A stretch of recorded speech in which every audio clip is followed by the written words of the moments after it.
Queridas, se perguntássemos a Jó o que a dor significa, ele responderia que a dor é um mestre severo, mas que também é um professor sábio, e que foi através dela que ele viu e conheceu a Deus. Até porque o próprio Jó declarou: antes eu te conhecia somente de ouvir falar, mas agora os meus olhos te veem.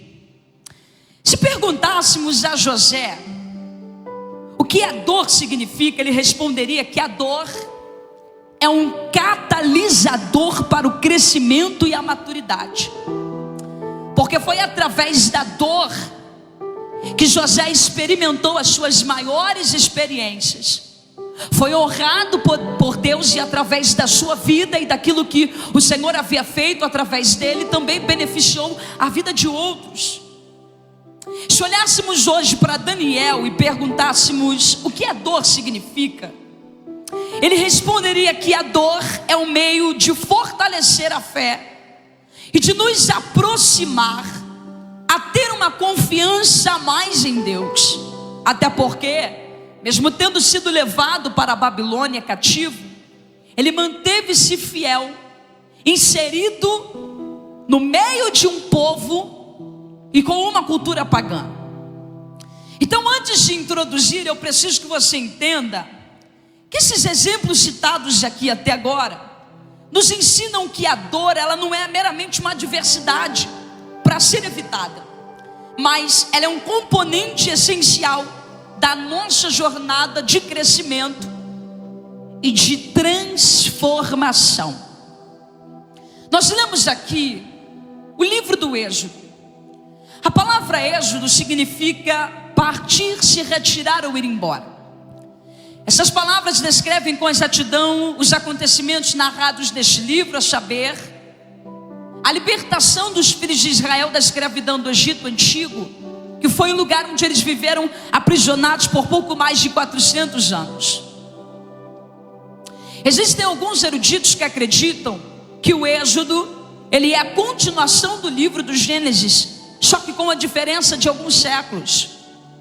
E o elo que unificaria esses dois livros estaria voltado para a vida de um personagem que teve a sua vida registrada, que eu já citei aqui, por volta do capítulo 37, chamado José. José foi vendido pelos próprios irmãos como escravo, foi preso no Egito acusado de ter feito algo que na verdade não fez, mas no tempo oportuno constituído para ser o governador do Egito Antigo, tornando-se naquele tempo a segunda maior voz de autoridade daquele lugar. Há quem diga, e eu acredito, que a palavra-chave de toda a narrativa do Êxodo, e eu quero que você guarde isso, é a palavra redenção. Redimir significa salvar, resgatar alguém. Todas nós que estamos aqui já ouvimos em alguma vez na vida ministrações, ensinamentos e lições de que tudo que aconteceu no Antigo Testamento apontou para o cumprimento na pessoa profética do Cristo, tá ligado? Isso é tão verdadeiro que no capítulo 9 Lucas menciona a palavra Êxodos em duas ocasiões que, ao mesmo tempo que parecem iguais, elas são diferentes. Êxodos, citado por Lucas no capítulo 9, fala sobre morte em sacrifício. Ele está comunicando a nós a maneira como Cristo voluntariamente se entregaria na cruz para padecer em nosso lugar, a fim de possibilitar-nos a oportunidade de salvação da qual hoje temos.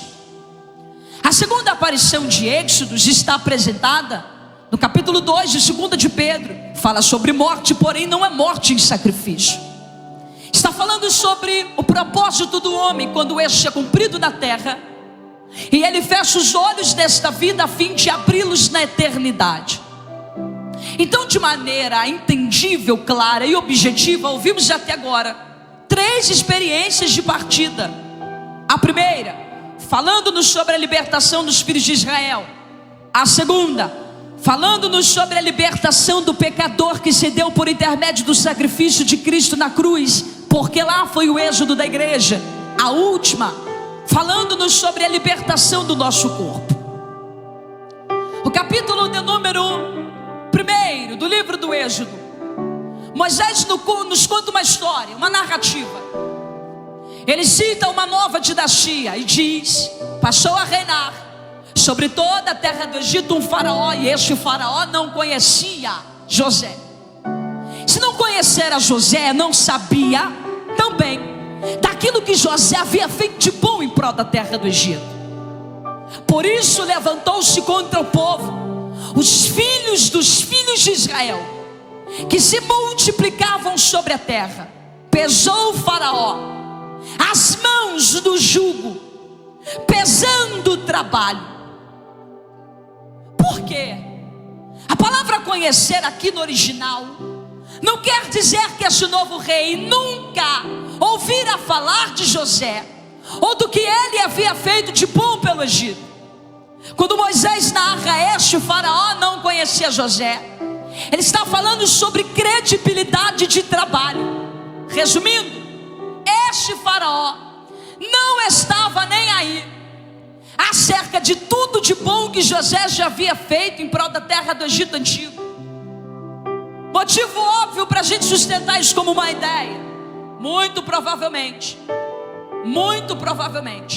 José tornou-se governador na dinastia de um faraó Ixo, um rei de origem pastoril que não nasceu no Egito, mas que ganhou poder pela força do braço. O tempo passou, os Ixos foram expulsos, José foi honrado, mas cumprindo o seu propósito, dormiu no Senhor.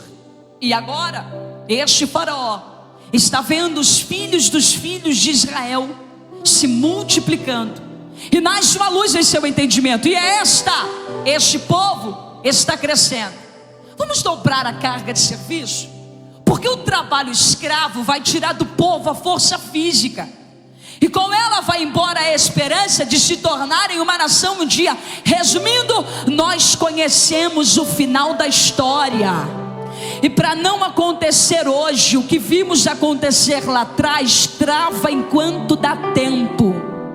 Só que o efeito foi contrário, porque ao invés de oprimir para destruir, ele oprimiu, mas para contribuir com um crescimento.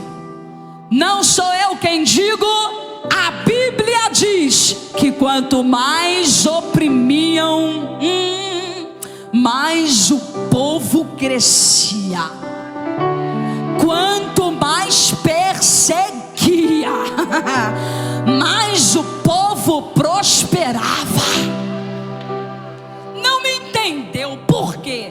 Dobrar a carga de serviço ao invés de tirar a força do povo faz com que eles se multipliquem. Então o faraó entendeu, o plano A não deu certo, vamos para o B.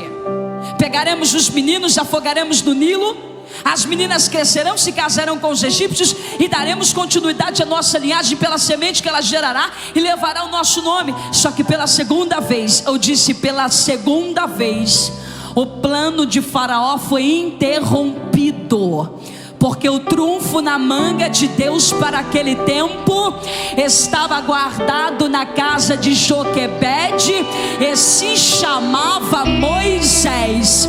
Eu queria que as belas levantassem as mãos agora, porque eu já tenho uma palavra para liberar. Deus não chega atrasado e nem adiantado, Ele chega na hora certa. Levanta a mãozinha para alguém e diga: tenha calma. A vida desse personagem, ela então, olhe para cá, me ouça, é dividida em 3 fases de 40 anos. A primeira fase dos 40, Moisés estava no Egito aprendendo a ser príncipe. A segunda fase dos 40, Moisés estava em Midian aprendendo a ser pastor. A última fase dos 40, ele estava no deserto guiando pessoas para conduzi-las à terra prometida. Dwight L. Moody escreveu uma vez: se pudéssemos nominar de maneira direta as 3 fases de Moisés, diríamos que na primeira ele aprendeu a ser alguém, na segunda um ninguém, mas na última ele viu de perto o que Deus é poderoso para fazer na vida de um ninguém. Só que olhe para mim, a cena que antecede 40 anos do chamado da sarça Inserido no capítulo 3, se volta para o 2. Aqui Moisés, acreditando ser chamado por Deus para liderar o povo, chegou no acampamento dos hebreus, observou que um escravo egípcio apanhava, um escravo hebreu apanhava de um egípcio, e para tomar a força, para defender este escravo, ele se lançou contra aquele oficial, não apenas apartando a briga, mas agredindo o egípcio e tirando a vida do mesmo. Se eu olhasse para você e perguntasse agora, você responderia para mim o óbvio: Amanda, quem age pelo impulso da carne não consegue medir as consequências das próprias ações. O sangue ferve, a vista escurece, as mãos fecham, e tudo que você quer fazer é consumar o ato do agora sem pensar no depois. Eu olharia para você e diria: muito coerente, válido o seu argumento. Mas quando olhamos para a brilhante mensagem do apologista Estevão no Novo Testamento, entendemos que antes de Moisés agir, primeiro ele olhou para um lado e depois para o outro. Moisés olhou para as regiões horizontais e deixou a vertical de fora. Moisés olhou para os lados e esqueceu-se de olhar para cima.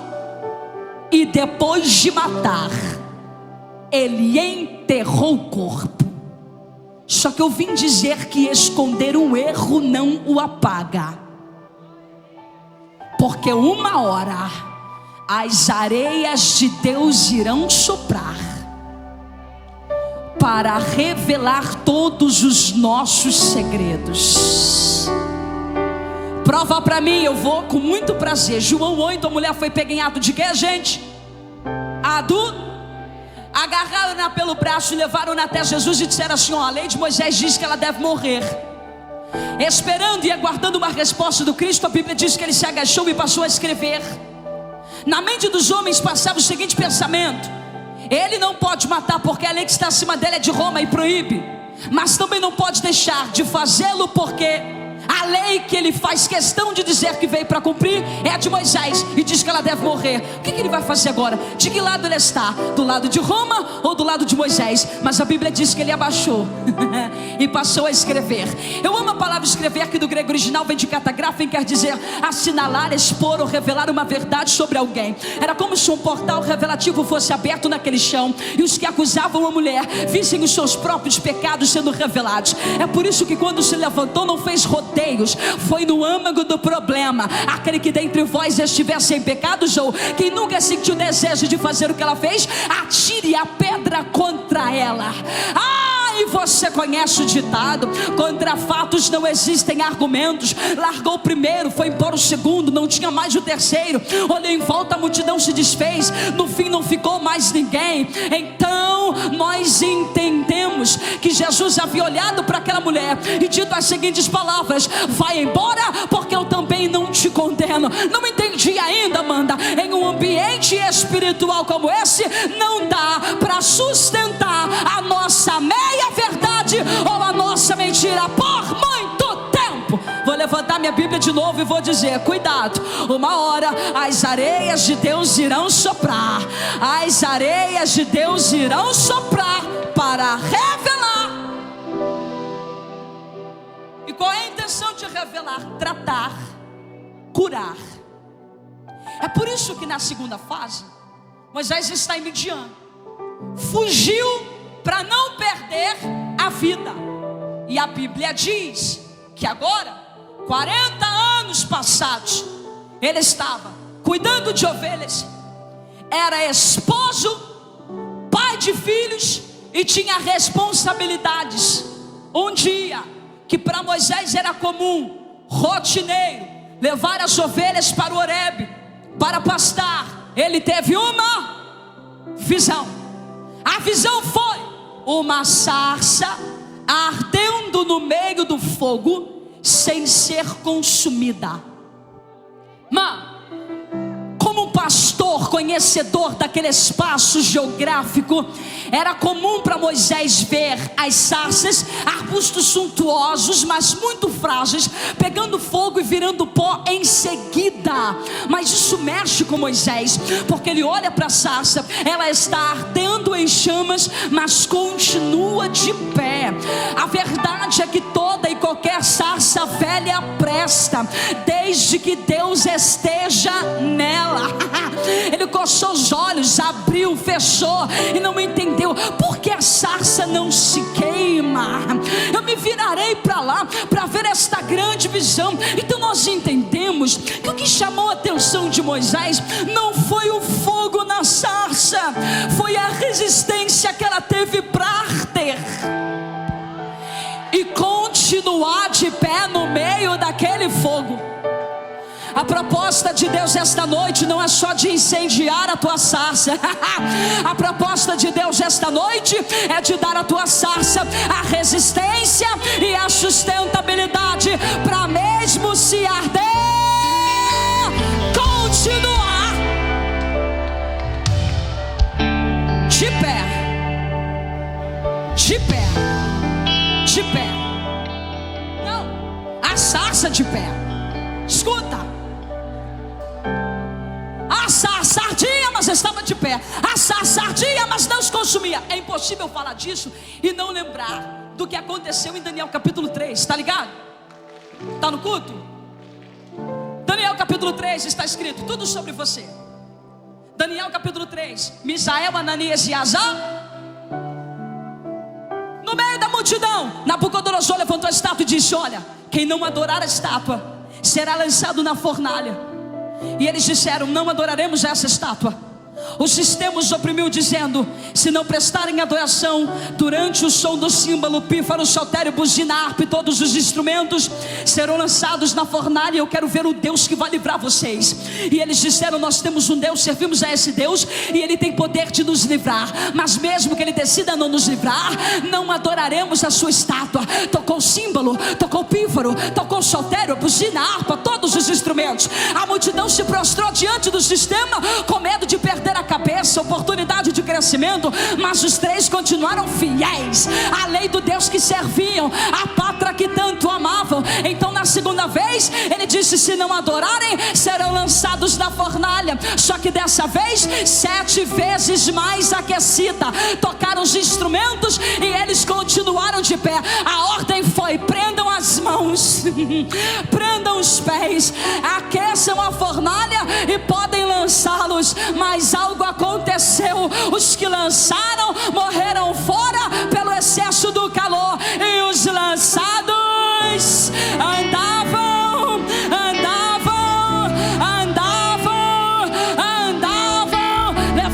Levante a mão, belas. Vocês irão arder, mas não irão parar. Irão arder, mas não irão desistir. Irão arder, mas irão persistir. Irão arder, mas irão resistir. Resistência. Bate na mão de alguém e diga: resistência. Ele ainda está diante da sarça, não entende o que está acontecendo, tenta se aproximar.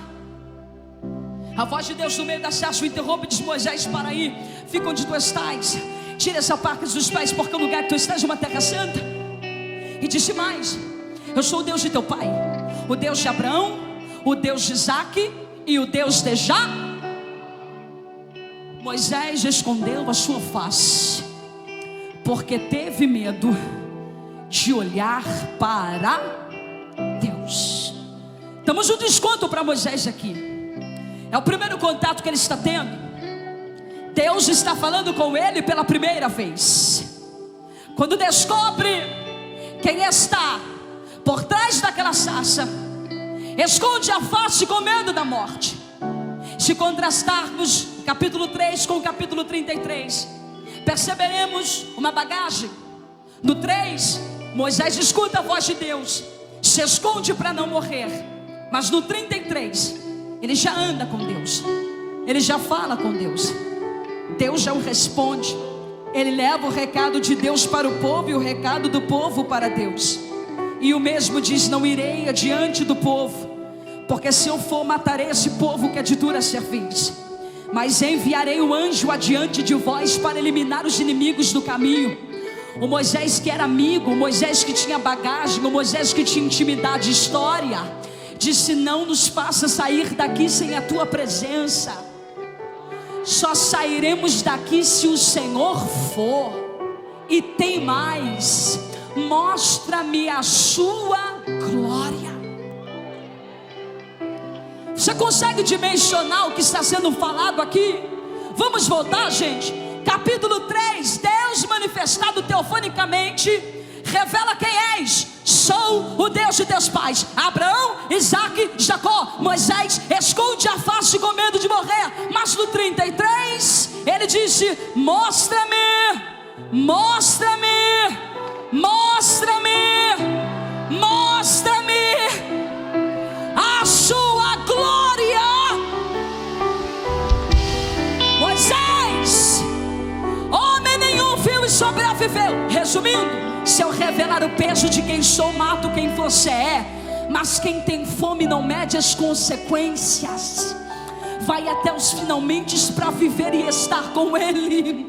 E Ele disse: mostra-me a sua glória. Oh Moisés, somente os mortos podem ver. Para viver e desfrutar da glória, precisa haver disponibilidade de morte. Isaías 6, no ano em que morreu o rei Uzias, eu vi o Senhor assentado em um alto e sublime.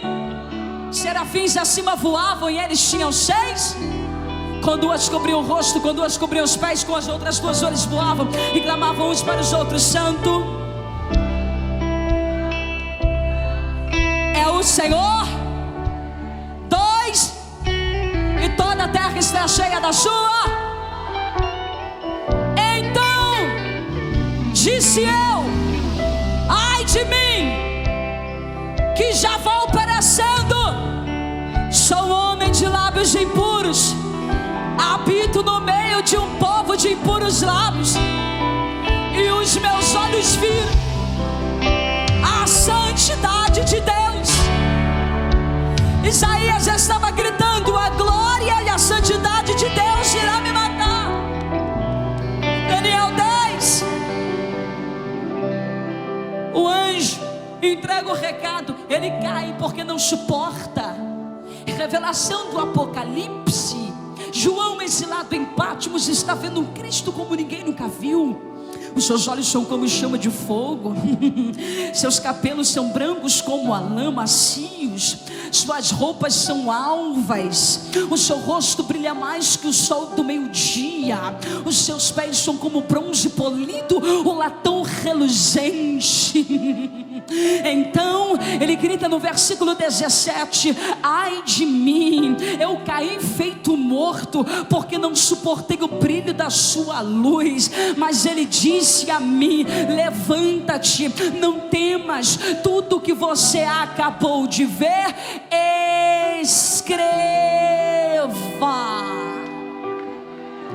Então você, bela, que atravessou a porta de lá para cá, precisa entender a verdade do evangelho que vive. A vida com Jesus funciona assim: para subir tem que descer, para ganhar tem que perder, e para viver você precisa morrer. Que morte é essa? Diríamos, como citou o apóstolo Paulo, Romanos 6,33: vos considerem mortos para o pecado e vivos para a glória de Deus. Filipenses 1,21: porque para mim o viver é Cristo e o morrer Gálatas 2,20: já estou crucificado com Cristo, já não vive mais eu, mas Cristo vive em mim. A vida que agora vivo no corpo, vivo na dispensação daquele que me amou e se entregou pela minha própria vida. Atos 20:24: eu não tenho por preciosa a minha vida e nem a minha existência, a não ser fazer aquilo pelo qual eu fui chamado.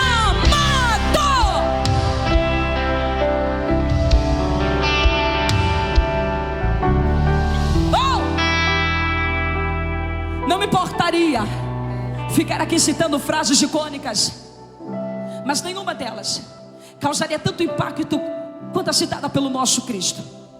Aquele que quer vir após mim, negue-se a si mesmo, tome a sua cruz e siga-me. Aquele que ganha aqui, perde lá. Mas aquele que perder a sua vida aqui, por amor a mim, diz o Senhor, achará. Eu vou repetir isso para você entender mais de uma vez. Aquele que ganha a sua vida aqui, perdê-la. Mas aquele que perder aqui, por amor a mim, achará. Cadê você?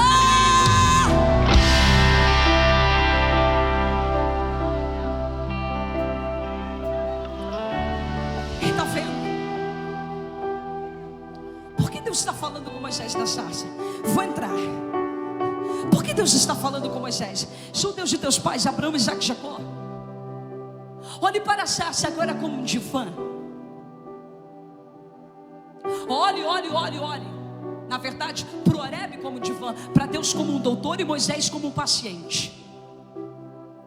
Era como se o próprio Deus, se manifestando ali, dissesse a Moisés: eu vou cuidar de você. Escute isso e guarde, por favor. Primeiro, Ele faz em nós, depois, através de nós. Você nunca verá Deus colocando pessoas destruídas para construir alguma coisa. Ele nos cura para através de nós.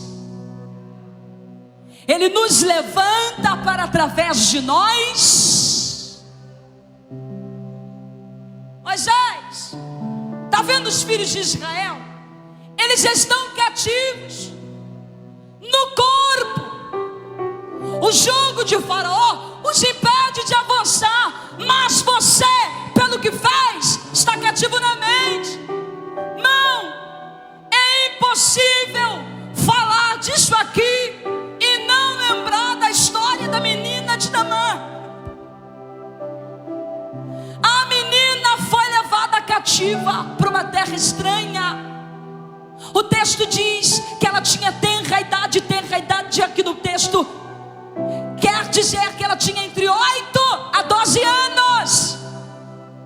Uma menina foi levada cativa. Ela tinha todos os motivos do mundo para odiar Naamã, a pessoa que desgraçou com a sua vida e o seu futuro, a pessoa que muito provavelmente tenha tirado a vida de seus pais, a pessoa que a obrigou a servir em uma terra estranha. Mas ela não nutriu raiva. E por que ela não nutriu raiva, Amanda? Porque ela era líder das próprias emoções. E sabe o que é lindo observar? Que a menina era cativa no corpo, mas livre na mente. A pior prisão não é a que prende o corpo, mas é a que prende o entendimento. Porque ainda que todos os teus membros estejam livres, se a sua mente estiver cativa, você não consegue sair do lugar. Ironia dizer que uma menina escrava libertou um homem livre.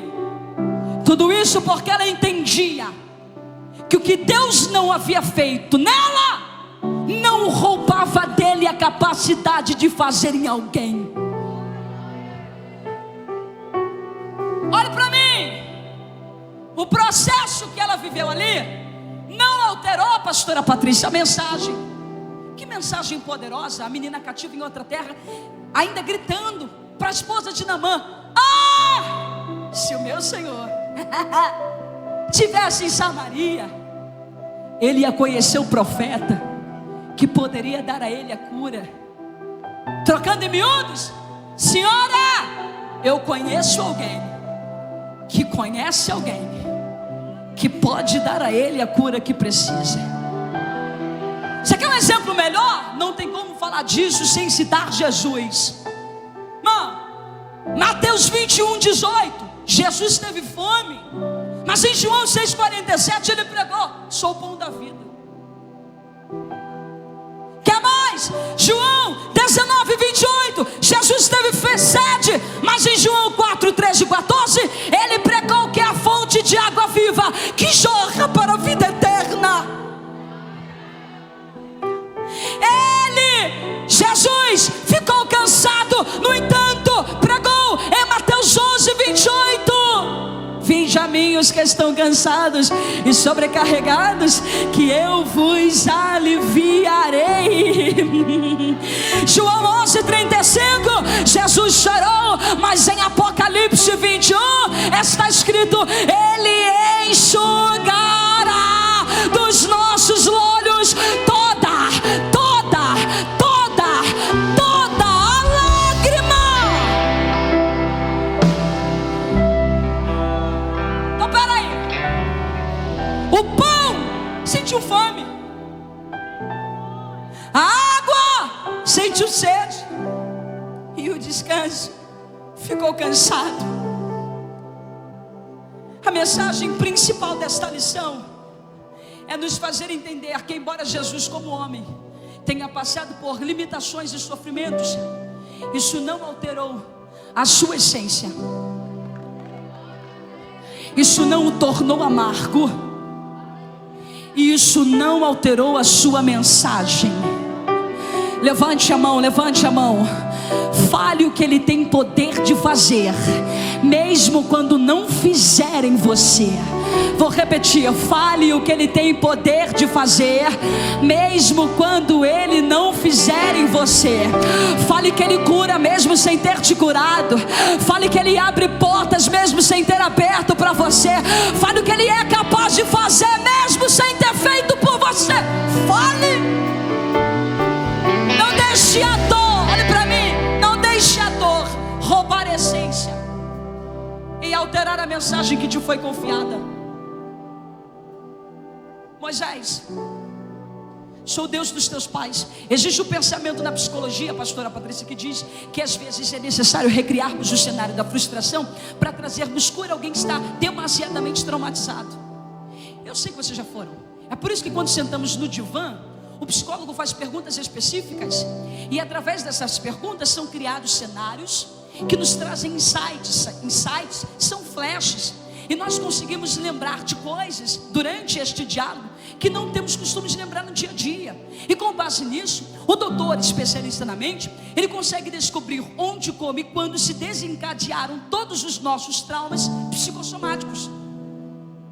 Ele consegue entender em que idade, em que fase desenvolvemos determinado problema que nos traumatizou.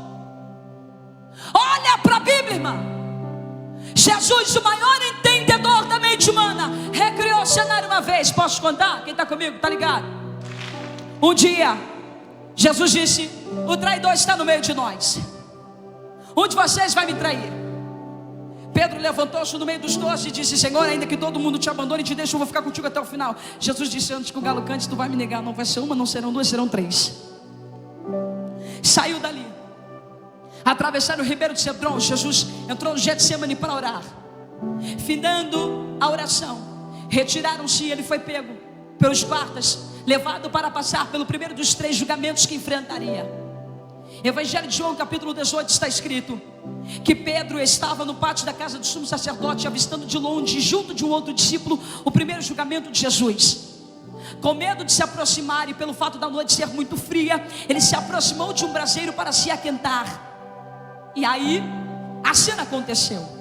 Por 3 vezes Pedro foi reconhecido como um discípulo de Cristo, como um galileu que tinha sua fala reconhecida. Tu és um dos discípulos deste homem, porque a tua fala te denuncia. Tu fala como ele, tu anda como ele, tu se veste como ele. Você é um deles. E Pedro disse: não sou. Primeira, não sou. Segunda, não sou. Terceira, o galo cantou. Jesus olhou para Pedro, Pedro olhou para Jesus. A consciência pesou e ele entendeu: ah, eu caí. Passou pelo segundo, terceiro julgamento, culminando na cruz do Calvário. Então, primeiro, no terceiro dia, Maria foi cedinho na boca do sepulcro, percebeu que a pedra estava removida, ficou desesperada, chorosa, se esquecendo daquilo que Cristo já havia dito a ela. Então perguntou a alguém que parecia ser o jardineiro, mas não era: fale para mim, onde está o corpo do meu Senhor? E ele perguntou: por que tu choras? Como se quisesse confrontá-la, dizendo: vale a pena chorar por isso mesmo? Será que tu esqueceu? E ela desesperada: fale por favor, onde puseram o corpo do meu Salvador, do meu Mestre? E quando ele chamou Maria, ela reconheceu a ele, abraçou pelas pernas e disse: Raboni, tu está vivo. E ele disse: não me detenhas, não me aperte, não me toques, não me abrace. Vai até os meus irmãos e notifique a Pedro, diga que eu estou vivo. Olha para mim aqui, olha para mim aqui. Contaram a notícia, Pedro foi, percebeu que a pedra do sepulcro estava removida, certificou-se: Jesus está vivo. Foram para Galileia. O Cristo se apresentou diante deles. 3 cenas são recriadas em uma agora. Primeira cena, tu lembra da mesa? Lembra que foi na mesa de comunhão que ele olhou na pupila de Jesus e disse: se todo mundo te deixar, eu vou ficar? Primeira cena, mesa recriada, todos estão na mesa. Segunda cena, braseiro, foi no braseiro que ele negou: Jesus está assando os peixes no braseiro. Terceira cena, a quantidade de perguntas: tu me amas?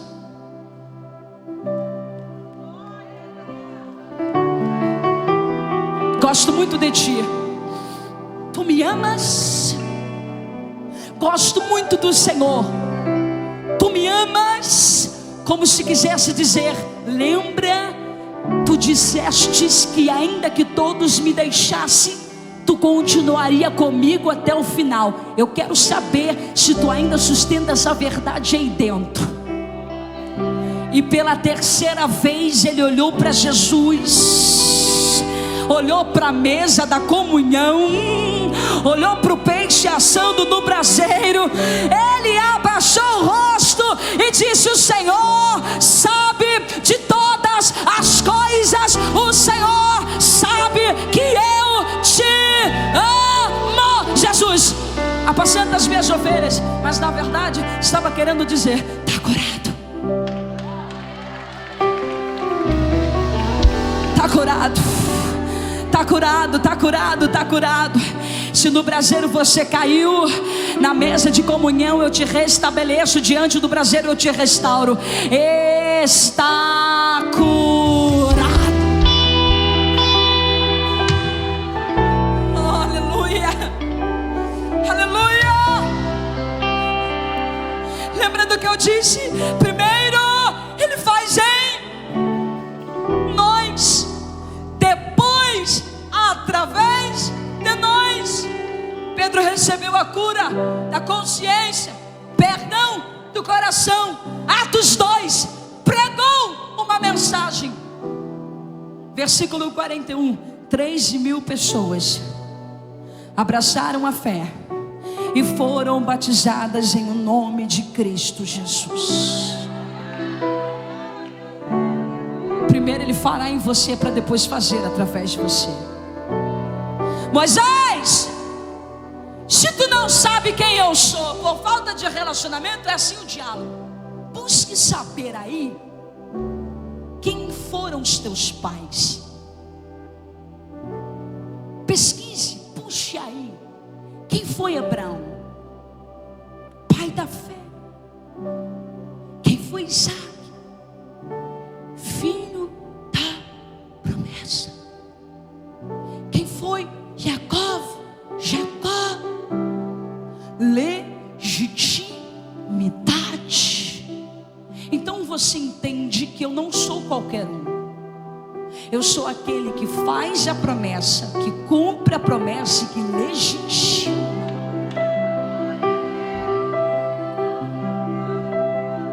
Só que é interessante observar, e o que eu quero que você guarde na tábua do seu coração, é que o terceiro personagem, o terceiro patriarca, chamado Jacó, teve teve o nome trocado em Gênesis 32.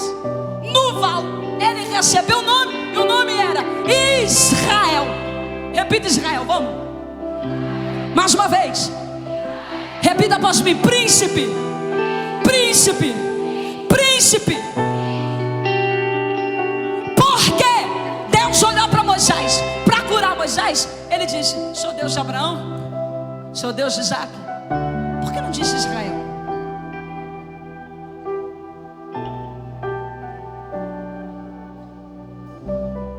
Era o mesmo que dizer: eu poderia citar Israel, mas eu cito Jacó para te lembrar que eu não sou apenas o Deus daqueles que não mais erram. Eu sou o Deus daqueles que falham, que erram, não para ser conivente com seus erros, mas para possibilitá-los de uma oportunidade de recomeço.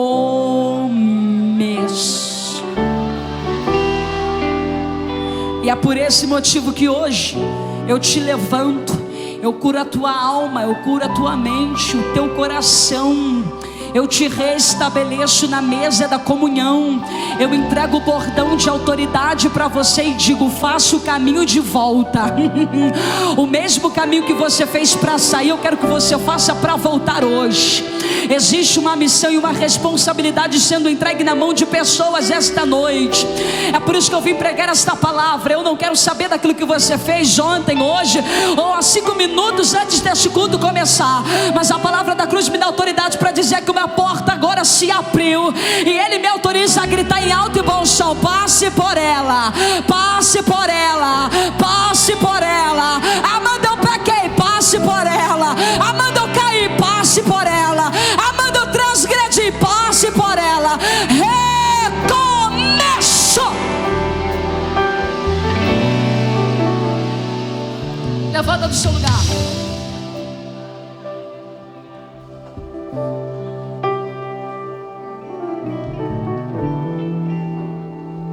Tá bom? Vou voltar. Mas se eu chegar lá, eles vão olhar para mim e perguntar: quem te enviou? Que eu responderei a eles. Típico do ser humano que quer fugir dos propósitos. Deus disse: se olharem para ti e te perguntarem quem te enviou, não tem segredo. Tu vai responder: o eu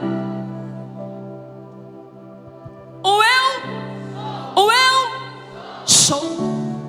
Você percebeu? O eu sou. Não é eu fui, não é eu serei, é eu sou. Transcendental, autoexistente, eterno. Vamos recapitular a fala do profeta messiânico antes que houvesse dia. Antes que houvesse dia. Antes que houvesse dia. Antes que o Cronos existisse. Antes que eu te formasse. Antes que o mundo viesse a existir. E não há quem possa escapar das minhas. E não há quem possa escapar das minhas. E não há quem possa escapar das minhas. Operando eu. Operando eu. Operando eu. Grite alto e bom som: ninguém, ninguém.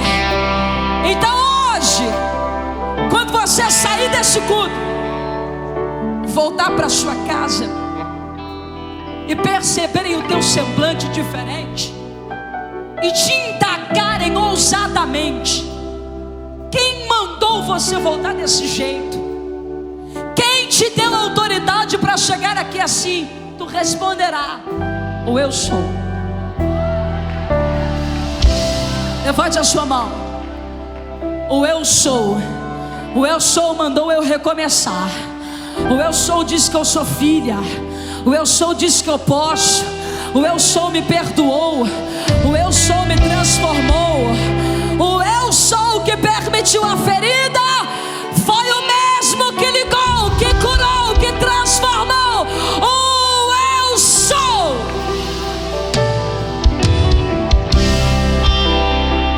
Acredite, moça, que isso que está lhe acontecendo agora servirá para um propósito. E este propósito será te trazer para o pé do monte. viver a vontade de Deus. Eu tenho 40 segundos e eu vou findar a minha participação agora. Mas nesta noite eu gostaria muito de conhecer os Moisés que estão aqui neste culto e que desejam receber a oportunidade de recomeçar. Se houver, por favor, sai do seu lugar agora, correndo, imediatamente. Tem mais alguém? Sai do seu lugar agora. Chegue mais para cá, minha irmã. Ele cura feridas, Ele sara a tua alma, Ele transforma o teu coração e a tua mente nesta noite. O que eu preciso fazer, Amanda? Só dizer eu quero,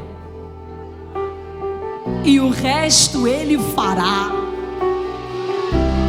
Sai do teu lugar aí e vem. Vem. Se você quer, sai do seu lugar correndo. Chegue mais para frente. Chegue mais para frente. Tá vindo. Isso. A igreja ligada. Haverá cura nesta noite, transformação, libertação, salvação de almas. Isso. Sai do seu lugar agora correndo. Vem que a hora está passando, gente. Vem correndo o mais rápido possível, o mais rápido que você puder. Mais perto do monte, mais perto da face, me espanto com o peso da tua glória. Mais perto da glória, mais perto. O medo, cante aí. Então me tira.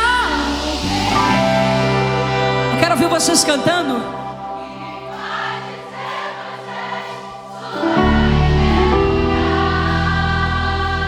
Me faz entender, cante.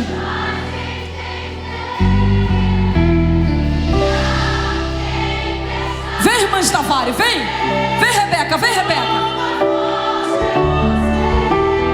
Vento, é você, e o que me faz tremer as pernas. A porta aberta é você, mas a fechada é você. É tudo sobre você. Eu também vou subir. Cante. Mais perto do monte, mais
Mais alguém?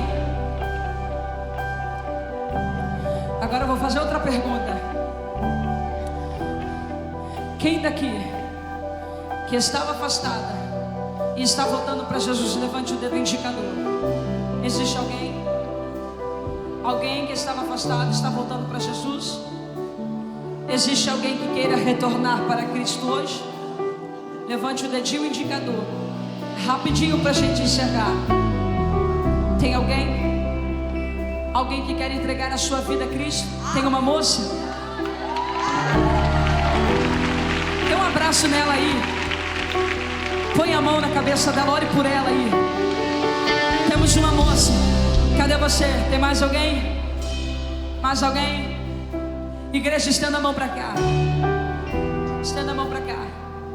Senhor, aqui estão tuas filhas que vieram diante do teu altar. Mediante a tua palavra, eu oro agora com mãos estendidas para ela, pedindo a ti para que manietes o valente, para que todo mal planejado pelo inimigo e arquitetado pelo inferno seja dissipado no nome de Jesus. Senhor, nós entendemos que existem dores, situações que servem unicamente para nos aproximar do propósito. E eu te peço nesta hora que isto que tem nos acontecido nos impulsione a subir de nível e a vivermos mais intimamente com o Senhor e para o Senhor. Eu peço a ti agora também, em o nome de Jesus, em o nome de Jesus, que toda obra do inferno seja despedaçada. Eu oro para que essa moça que hoje, diante de todos aqui, está retornando para a tua casa, fique firme para nunca mais sair. Que o fogo do Espírito aqueça a tua alma, te envolva do alto da cabeça à planta dos teus pés, a ponto do brilho deste mundo nunca mais ofuscar o brilho da glória de Deus, para que você saia daqui. Você vai ficar, você está sendo hoje plantada junto ao ribeiro de águas e recebendo da parte de Deus vida. Tu crê nisso, minha irmã? Você está saindo daqui renovada, você está saindo daqui transformada, curada, regenerada. Assim te diz o Senhor da tua alma: eu curo aquilo que ninguém pode curar, eu entro onde ninguém pode entrar, eu tenho acesso ao que ninguém acessa e pode ver. Eu vejo, eu vi ontem, eu vi hoje e vi antes desse culto começar. Que a graça e a paz seja contigo agora, e que você saia daqui envolvida pela graça de Deus, em o nome de Jesus. Põe a mão na tua cabeça aí agora, vai. Põe a mão na tua cabeça aí agora. Diga: o inferno, diga: o inferno não é maior do que o meu Deus. Diga: ele me chamou, me transformou, me curou, me regenerou, me salvou e me levantou hoje para um novo tempo.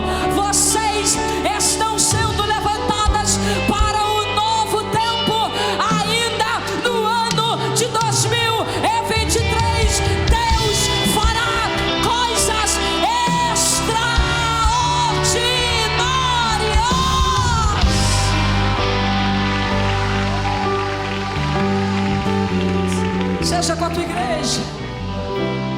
É o que eu te peço nesta noite. Oh, Eliai, eleva morai, em nome de Jesus, tem renovo aqui hoje. Oh, em nome de Jesus, Pai, nós acreditamos que tu é provedor. Faça para a glória do teu nome, em nome de Jesus. Deus abençoe vocês.